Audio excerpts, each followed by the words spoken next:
નમસ્કાર, સમાચાર સાથે હું હિના। ફરી એક વખત રફતારનો કહેર સામે આવ્યો છે। સમાચારની શરૂઆત કરી પટનાથી।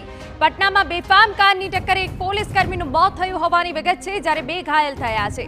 વાહન ચેકિંગ દરમિયાન પૂરપાટ ઝડપે આવી રહેલી કારે ટક્કર મારી। કાર પર ભાજપનો ઝંડો લગાવેલો જોવા મળ્યો। 3 પોલીસ કર્મચારી કે જેઓએ રોકવાનો પ્રયત્ન કર્યો હતો। આપને જણાવી દઈએ કે આ જે ઘટના બની છે કે જેમાં 3 પોલીસ કર્મચારી ઘાયલ થયા, જેમાંથી 1 પોલીસ કર્મચારીનું મોત થયું હોવાની વિગતો છે। એક મહિલા પોલીસ કર્મચારી પણ સામે છે જે ઘાયલ થયા છે। પોલીસે કારમાં સવાર 2 લોકોની અટકાયત કરી લીધી છે અને કાર ચાલક ફરાર હોવાની વિગતો અહીંયા મળી રહી છે।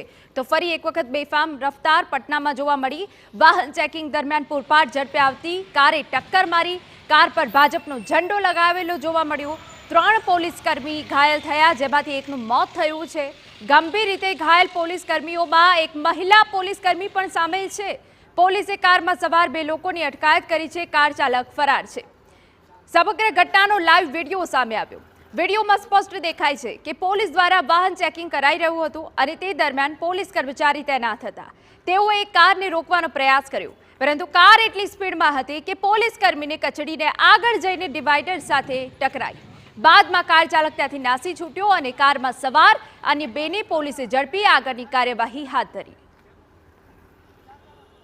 पूरी बैरिकेडिंग वगैरह करके भी चेकिंग की जा रही थी। इसी क्रम में एक बहुत तेज रफ्तार से कार ने आकर पीछे जो कार चेक हो रही थी उसको धक्का दिया और जो आगे कार जिसकी चेकिंग हो रही थी उससे फिर पुलिस वालों को लगा, जिसमें लोग घायल हैं। अभी निकटतम हॉस्पिटल में ले जाया गया जहाँ पर इलाज चल रहा है, जिसको हम लोग देख रहे हैं।